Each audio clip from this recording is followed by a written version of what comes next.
삼국지. 인문학 유비의 마음 철학. 손해보는 삶이 결국 이기는 이유, 그리고 별이 지는 밤의 의미. 잠깐, 오늘 하루 어떻게 사셨습니까? 바쁘게 움직였고 필요한 사람을 만나고 불필요한 것은 쳐냈습니까? 그렇게 하루를 잘 살아냈다는 느낌이 드십니까? 아니면 어딘가 모르게 허전하십니까? 뭔가를 열심히 했는데 남는 게 없는 것 같은 그 느낌. 빠르게 달려가고 있는데 어디를 향해 달리는지 모르겠는 그 감각. 저는 오늘 그 허전함의 정체를 함께 들여다보고 싶습니다. 그리고 그 단서를 1800년 전 난세를 살아간 한 선인들의 이야기에서 찾아보려 합니다. 그 사람의 이름은 유비입니다. 황실의 먼 후손이었지만 돗자리를 팔아 하루를 버텼고 수십 년간 땅 한 뼘 갖지 못한 채 이 제후 저 제후에게 몸을 의탁했습니다. 싸움에서 지면 가족을 잃었고 동료를 잃고 통곡했으며 이루고자 한 것을 끝내 완성하지 못한 채 눈을 감았습니다. 객관적인 기록만 보면 실패한 인생입니다. 그런데 이상하게도 그의 이름은 지금도 회자됩니다. 조조는 화북을 평정하고 중원을 손에 쥐었습니다. 손권은 강남에 굳건한 제국을 세웠습니다. 그러나 역사가 이 세 사람을 기억하는 방식은 다릅니다. 조조는 두려움으로, 손권은 경이로움으로, 그리고 유비는 이상하게도 그리움으로 기억됩니다. 왜 사람들은 유비를 그리워할까요? 오늘 이 질문에서 출발하겠습니다. 그리고 마지막에는 유비가 가장 아끼고 신뢰했던 제갈량의 이야기까지 함께 가보려 합니다. 오장원이라는 들판에서 별처럼 쓰러진 그 사람의 이야기가 우리에게 삶의 허무와 의미에 대해 아주 중요한 것을 말해주고 있으니까요. 첫 번째로 이야기하고 싶은 것은 고집입니다. 우리는 흔히 고집을 부정적으로 봅니다. 고집이 세다는 말은 칭찬이 아닙니다. 유연하지 못하다, 시대의 흐름을 읽지 못한다, 혼자만의 세계에 갇혀있다. 고집이라는 단어 뒤에는 늘 이런 그림자가 따라옵니다. 그런데 저는 오늘 고집을 조금 다른 각도에서 바라보고 싶습니다. 브랜딩을 공부한 사람들은 이런 이야기를 합니다. 위대한 브랜드는 모든 사람에게 사랑받지 않는다고. 오히려 누군가에게는 강렬히 거부당하지만 어떤 이들에게는 종교처럼 따라온다고. 그 선명한 경계선을 만드는 것이 바로 일관된 가치이고 그 가치를 끝까지 밀고 가는 것이 세상이 부정적으로 부르는 고집과 구조적으로 같습니다. 유비는 어쩌면 역사상 가장 강력한 브랜드를 가진 인물이었습니다. 그의 브랜드는 딱 세 글자로 요약됩니다. 인, 덕, 의. 그런데 이 세 글자가 강력했던 이유는 그것이 구호였기 때문이 아닙니다. 유비가 그것을 지키기 불편한 순간에도 지켰기 때문입니다. 유리할 때 선하고 불리하면 다른 얼굴을 보이는 사람은 브랜드가 없는 사람입니다. 브랜드는 약속을 정하고 그 약속을 계속해서 지켜나가는 과정입니다. 조조 진영에 몸을 의탁했을 때를 보십시오. 유비는 편안함을 택할 수 있었습니다. 조조는 그를 진심으로 아꼈습니다. 품어주었고 대접했고 함께 술을 마시며 지금 세상의 영웅은 그대와 나뿐이라 했습니다.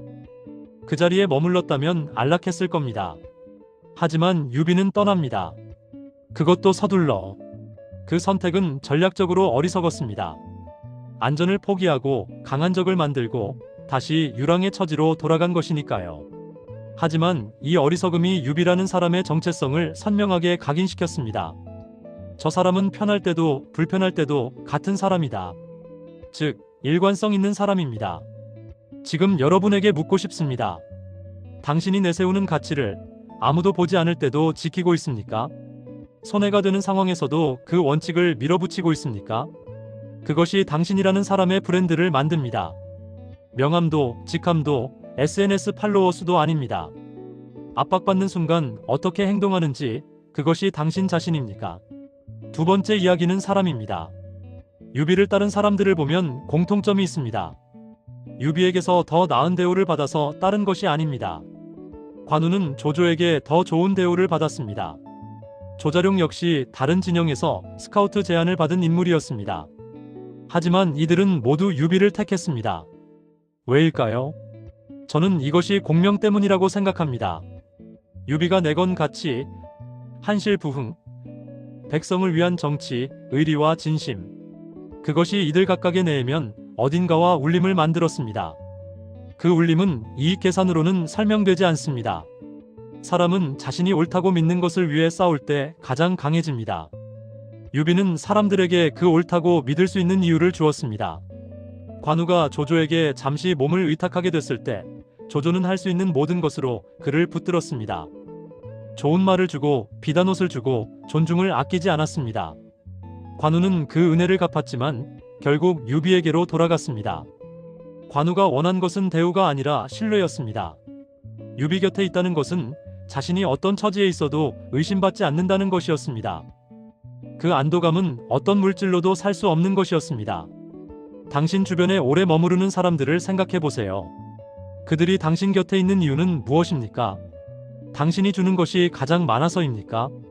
아니면 당신 곁에 있을 때 자신이 가장 편안하게 느껴지기 때문입니까? 후자라면 당신은 이미 유비의 방식으로 사람을 대하고 있는 것입니다. 세 번째 이야기는 낮아짐입니다. 제갈량을 얻기 위해 유비가 3번 찾아간 이야기 삼고초려. 너무 유명해서 오히려 그 무게를 놓치기 쉽습니다. 당시 유비는 이미 일정한 명성이 있는 군주였습니다. 나이도 제갈량보다 20살 가까이 많았습니다. 그런 사람이 아직 세상에 이름 없는 젊은이에게 3번씩 찾아갔습니다. 첫 번째도 두 번째도 만나지 못했습니다. 그럼에도 포기하지 않았습니다. 관우와 장비는 불만이었습니다. 저 사람이 얼마나 대단하다고. 유비는 그 말에 흔들리지 않습니다. 그 흔들리지 않음의 정체는 무엇이었을까요? 유비는 자존심보다 목적을 더 크게 가진 사람이었습니다. 낮아지는 것이 창피하다고 느끼는 사람은 낮아지는 것이 자신을 작게 만든다고 여깁니다. 하지만 유비에게 제갈량 앞에서 낮아지는 것은 자신을 작게 만드는 일이 아니었습니다. 한실부흥이라는 목적을 위해 필요한 것을 얻기 위한 행위였습니다. 자존심을 지키는 것과 뜻을 이루는 것 사이에서 유비는 망설임 없이 뜻을 선택했습니다. 그리고 유비는 제갈량을 얻은 뒤 그를 소유하려 하지 않았습니다. 제갈량이 지략을 펼칠 수 있도록 공간을 내어주었고 신뢰했습니다. 세세하게 간섭하지 않았습니다. 사람을 얻기 위해 낮아지고 사람을 신뢰하기 위해 손을 놓는 것. 이 두 가지가 함께 있어야 비로소 사람이 그 뜻을 위해 스스로 움직입니다. 지금 여러분에게 불편한 질문을 드리겠습니다. 당신은 지금 정말로 원하는 것을 위해 낮아질 준비가 되어 있습니까? 배움을 위해 나보다 어린 사람에게 먼저 손을 내밀 수 있습니까? 관계를 위해 내가 먼저 사과할 수 있습니까? 원하는 기회를 위해 거절당하는 수치를 감수할 수 있습니까? 낮아짐은 약함이 아닙니다. 목적이 자존심보다 클 때 비로소 가능한 그 반대입니다. 네 번째 이야기는 눈물입니다. 유비는 자주 웁니다. 삼국지 전체를 통틀어 유비만큼 많이 우는 주인공도 없습니다. 조조의 군세에 쫓겨 백성들과 함께 도망가는 장면이 있습니다. 빠르게 달아나면 살 수 있었습니다. 하지만 유비는 자신을 따르는 수만 명의 백성을 두고 먼저 도망치지 않습니다. 그들과 함께 느린 걸음으로 달아납니다. 당연히 조조군에게 따라잡힐 위기에 처합니다. 신하들은 간청합니다. 먼저 가셔야 합니다. 당신이 있어야 나중이 있습니다. 유비는 울면서 말합니다. 나를 따라온 이 사람들을 어찌 버리겠느냐고. 이 장면을 두고 인심을 얻기 위한 연출이라고 보는 시선도 있습니다. 그런데 저는 그 해석이 어딘가 씁쓸합니다. 모든 진심을 계산으로 환원하려 하면 우리는 진심의 존재 자체를 믿을 수 없게 됩니다. 지금 우리 사회는 감정을 드러내는 것을 약함으로 봅니다. 특히 어떤 위치에 있는 사람이 눈물을 보이면 신뢰가 떨어진다고 생각합니다. 유비는 그 반대를 살았습니다. 감정을 드러낼수록 사람이 모였습니다. 사람은 완벽한 사람보다 함께 흔들리는 사람 곁에서 더 안심합니다. 당신의 슬픔이 나의 슬픔과 같다는 것을 느낄 때 그 사람을 믿게 됩니다. 유비의 눈물은 나도 당신과 같은 사람입니다 라는 가장 강력한 언어였습니다. 완벽하지 않아도 진심이 있으면 신뢰받습니다. 함께 흔들리는 것이 때로 더 강한 연결을 만듭니다. 다섯 번째 이야기는 신뢰의 형태입니다. 유비의 삶에서 가장 아름답고 동시에 가장 애잔한 장면은 죽음 앞에서 나옵니다. 이릉대패 이후 병이 깊어진 유비는 백제성에서 제갈량을 불러 유언을 남깁니다. 내 아들 유선이 보필할 만하거든 도와주시오. 만약 재주가 없거든 그대가 직접 취하시오. 이 말이 진심인가 아닌가에 대한 해석은 오래도록 엇갈렸습니다. 제갈량을 시험한 것이다. 혹은 진심으로 한 말이다. 저는 그 논쟁보다 중요한 것에 주목합니다. 유비가 죽는 순간에도 제갈량을 의심하지 않았다는 사실. 마지막 순간에 그가 택한 것은 통제가 아니라 신뢰였습니다. 그리고 제갈량은 그 신뢰에 평생으로 답했습니다. 통제하지 않아야 비로소 그 사람이 스스로의 힘을 다 쏟는다는 것을 유비의 마지막이 보여줍니다. 당신은 지금 가장 가까운 사람을 얼마나 신뢰하고 있습니까? 이제 이야기의 방향을 조금 틀겠습니다. 지금까지 유비의 마음 쓰는 방식을 이야기했습니다. 고집, 사람, 낮아짐, 눈물, 신뢰. 그런데 이 모든 것이 아름답게 들리는 동시에 우리는 하나의 불편한 사실을 압니다. 유비는 결국 이루지 못했습니다. 그리고 그가 남긴 뜻을 이어받은 제갈량 역시 이루지 못하고 쓰러졌습니다. 그것을 이야기하지 않으면 오늘 이 대화는 완성되지 않습니다. 여섯 번째 이야기는 오장원입니다. 건흥 12년, 서기 234년. 제갈량은 다섯 번째 북벌을 이끌고 위수 남쪽 오장원에 진을 쳤습니다. 그의 나이 54살. 이미 몸은 한계에 다가서 있었습니다. 하루에 먹는 것은 몇 톱의 쌀뿐이었고 군의 모든 크고 작은 일을 직접 챙겼습니다. 신하들이 간청했습니다. 스스로를 아껴야 한다고. 하지만 제갈량은 멈추지 않았습니다. 건너편에는 사마이가 있었습니다. 사마이는 이미 제갈량의 전략을 간파하고 있었습니다. 싸우지 않았습니다. 길게 버티면 제갈량이 무너진다는 것을 알았습니다. 그 냉정한 계산 앞에서 제갈량의 분노와 의지는 속수무책이었습니다. 제갈량은 사마이를 도발하기 위해 여인의 옷가지를 선물로 보냈습니다. 싸우지 않으면 겁쟁이라는 조롱이었습니다. 사마이는 그 선물을 받고 웃으며 받아 넣었습니다. 흔들리지 않았습니다. 시간이 흘렀습니다. 그리고 그해 가을, 제갈량은 오장원에서 눈을 감습니다. 밤하늘에 큰 별 하나가 흘러내렸다고 기록은 전합니다. 그것이 제갈량의 죽음을 알리는 별이었다고. 역사적 사실인지 문학적 수사인지는 알 수 없습니다. 하지만 그 이미지만큼 제갈량의 죽음을 정확하게 표현하는 것도 없습니다. 타오르다 닿은 별, 끝까지 빛나다 사라진 것. 이 장면 앞에서 우리가 느끼는 감정은 단순한 슬픔이 아닙니다. 그것은 허무에 가깝습니다. 이 사람이 27세에 초려에서 나온 이후 평생을 바쳐 이루려 했던 것은 무엇이었나? 한실 부흥, 중원 회복. 그리고 그 모든 것은 이루어지지 않았습니다. 제갈량이 죽고 수십 년 뒤 촉하는 결국 위에 항복했습니다. 제갈량이 평생 싸운 상대에게 그가 지키려 했던 나라는 무릎을 꿇었습니다. 그렇다면 제갈량의 삶은 무의미했던 걸까요? 일곱 번째 이야기는 진인사 대천명의 진짜 무게입니다. 제갈량은 진인사 대천명이라는 말을 몸으로 살았던 사람입니다. 사람이 할 수 있는 일을 다 하고 그 이후는 하늘의 뜻을 기다린다. 이 말은 쉽게 들리지만 실제로 이것을 실천하는 것은 극히 어렵습니다. 대부분의 사람은 두 가지 중 하나로 흐릅니다. 최선을 다하지 않은 채 결과를 하늘 탓으로 돌리거나 혹은 최선을 다했음에도 결과에 집착해 자신을 파괴하거나. 제갈량은 전자는 분명 아니었습니다. 그는 정말로 문자 그대로 자신이 할 수 있는 모든 것을 다했습니다. 밥도 제대로 못 먹고 잠도 제대로 못 자며 군의 사소한 형벌까지 직접 챙겼습니다. 그의 출사표, 선제를 생각하며 눈물로 쓴 그 글에는 이루지 못하면 어쩌나라는 두려움과 책임감이 가득 배어 있습니다. 하지만 결과에 대한 집착에서 그는 끝내 자유롭지 못했습니다. 오장원에서의 죽음은 어떤 의미에서 제갈량이 하늘의 뜻을 받아들이지 못한 채 맞이한 결말이기도 합니다. 그는 마지막까지 싸웠습니다. 몸이 허락하지 않아도, 하늘이 허락하지 않아도. 이것은 위대함인가요? 아니면 비극인가요? 저는 둘 다라고 생각합니다. 그리고 그 둘이 겹쳐 있기 때문에 오장원의 제갈량은 1000년이 지나도 우리의 가슴을 누릅니다. 여기서 우리에게 중요한 질문이 생깁니다. 최선을 다한다는 것과 자신을 소진시킨다는 것은 어떻게 다릅니까? 다했음에도 이루지 못하는 것이 있다. 그것을 인정하는 것이 포기가 아니라 어쩌면 더 깊은 용기일 수 있습니다. 여덟 번째 이야기는 허무의 역설입니다. 제갈량의 오장원을 조금 다른 시선으로 읽어보면 그것은 단순한 비극이 아닙니다. 제갈량은 북벌이 성공할 가능성이 희박하다는 것을 알고 있었습니다. 출사표에서 이미 그것을 예감하는 문장들이 있습니다.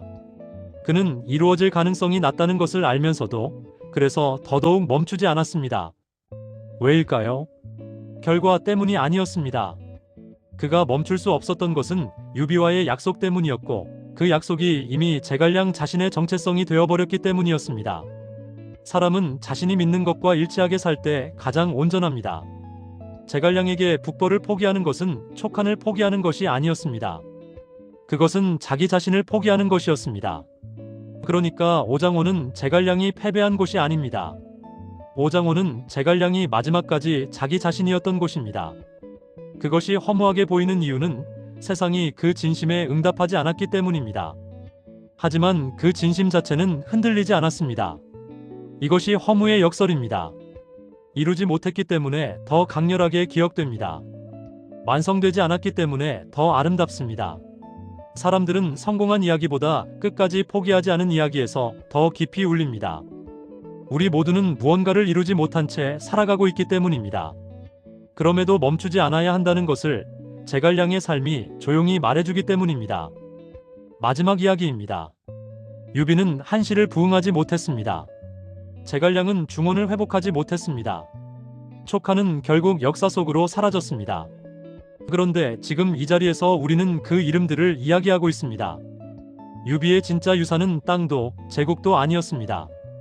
그것은 관우와 장비가 목숨을 걸었던 이유였고, 제갈량이 출사표를 쓰며 눈물을 흘린 이유였고, 수만 명의 백성이 조조군의 추격을 받으면서도 유비 곁을 떠나지 않은 이유였습니다. 사람들이 그를 위해 기꺼이 불편해지고 기꺼이 희생한 것, 그것이 유비가 남긴 진짜 흔적입니다. 그리고 그 흔적이 제갈량을 오장원까지 이끌었습니다. 유비가 심은 씨앗이 유비가 없어진 세상에서도 자랐습니다. 브랜드는 창업자가 떠난 뒤에도 살아남습니다. 아니, 창업자가 그것을 진심으로 살았을 때 비로소 브랜드는 사람들 안에서 스스로 작동하기 시작합니다. 유비의 고집, 즉 사람을 향한 진심이라는 고집이 제갈량이라는 인물을 불러왔고, 제갈량은 그 고집을 이어받아 끝까지 살았습니다. 결과를 얻지 못했지만 태도를 잃지 않았습니다. 그리고 오장원에서 별처럼 지면서 역설적으로 가장 오래 기억되는 이름이 되었습니다. 이제 이 이야기를 마치며 저는 당신에게 조용히 묻고 싶습니다. 당신이 붙들고 있는 고집이 있습니까? 주변에서 비효율적이라고 말하는, 그러나 당신만큼은 놓지 못하는 어떤 가치가, 당신이 내세우는 원칙을 아무도 보지 않는 순간에도 지키고 있습니까? 낮아지는 것이 창피해서 원하는 것을 포기한 적이 있습니까? 그리고 다했음에도 이루어지지 않는 것 앞에서 하늘의 뜻을 기다릴 용기가 있습니까? 유비는 효율적이지 않았습니다. 영리하지 않았습니다. 늘 더 어려운 쪽을 택했고, 더 많이 울었고, 더 깊이 상처받았습니다. 그러나 그가 떠난 자리에서도 그를 위해 별처럼 타오른 사람이 있었습니다. 제갈량은 이루지 못했습니다. 오장원의 밤하늘에서 별 하나가 졌을 때 그 자리는 오히려 더 어두워졌습니다. 그 어둠이 우리가 지금도 그 별의 이름을 기억하게 만듭니다. 손해보는 삶이 결국 이기는 이유는 사람의 마음이 계산이 아니라 온기를 기억하기 때문입니다. 이루지 못한 삶이 오래 남는 이유는 끝까지 포기하지 않은 사람의 이름이 별처럼 남기 때문입니다. 오늘 하루 당신의 고집이 누군가에게 온기가 되기를 바랍니다. 그리고 당신의 진심이 언젠가 누군가의 밤하늘에 오래 남는 별이 되기를. 오늘도 봐주셔서 감사합니다.